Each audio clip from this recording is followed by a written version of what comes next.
Hello, what's up mga ka-farmers? So ngayong araw mga ka-farmers, tayo po ay maghahanda ng ating pakain sa ating mga alagang itik.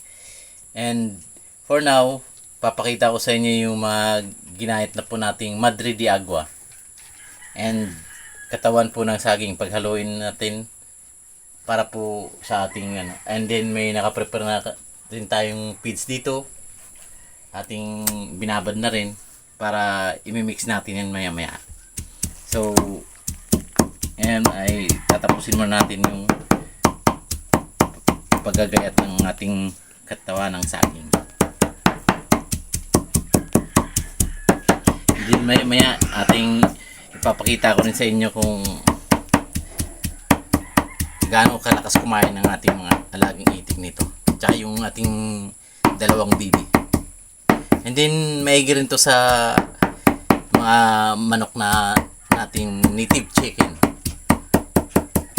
para tayo makakatipid sa ating mga patuka, dahil kung purong feeds lang ang ating ibibigay, tayo po'y syempre medyo mahal na yung mga feeds natin ngayon. So kailangan mag-isip tayo ng mga alternative na pagkain para pamalit doon sa feeds, para konti na lang yung feeds na ating gagastusin. Yung mga ka-farmers, yun nga lang, talagang mamuhunan ka dito ng sipag at tiyaga, kasi kailangan mong trabahoin. So it's okay. Ang importante naman ay masaya ka sa ginagawa mo. Sa bawat ginagawa mo, kailangan mong lagyan ng puso para masaya ka sa ginagawa mo. So kung ano man yung mga ginagawa mo sa ngayon, mahalin mo. Pag hindi ka masaya, umalis ka. Ganun lang ano doon. Pag hindi ka na masaya sa ginagawa mo, di ba? Maghanap ka ng mga ibang bagay na masaya ka sa ginagawa mo. Tulad nito, pag-aalaga ng mga native chicken. So, kung ano man yung nakakapagpasaya sa inyo mga ka-farmers, gawin nyo. As long as happy kayo. Ganun po yun.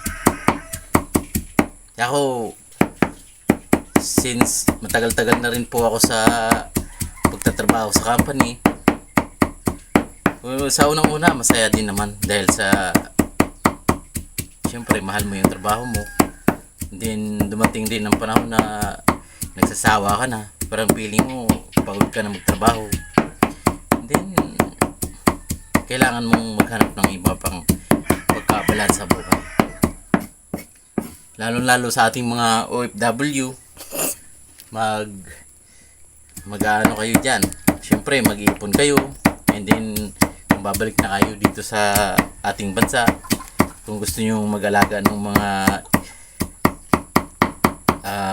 itik o kambing, baboy, so kailangan nyong mamuhunan. And then, mag-ipon ng, siyempre, medyo pera din na sapat dun sa igagastos nyo sa pag-aalaga ng ating mga hayop. So mga farmers, huwag nyo palang kalimutan mag-subscribe sa ating YouTube channel. Yun lang po ang aking kunting hiling po sa inyo. And enjoy watching. Marami pong salamat. Mamaya ating ipapakita sa inyo kung gaano kalakas kumain ang ating mga alaga. So ito mga farmers, ito na yung pinagsama-sama nating Madre de Agua and then katawan ng saging. I-mix natin and ilalagay din natin sa feeds.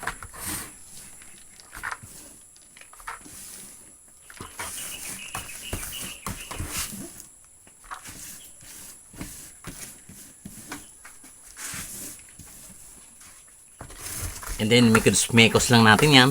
Ayan o. Yun o. Palo natin yung feeds natin. Konti lang feeds na binabad na natin. Para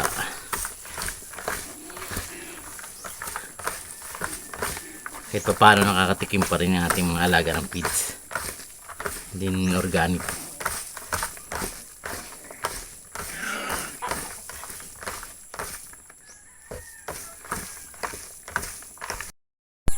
Yes mga farmers, ito na po ang finished product na ating ginawa. And ihahanda na po natin yun. Ibibigay na natin sa ating mga alaga. So, kita. Ay, Bruno.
Kain yung sabla.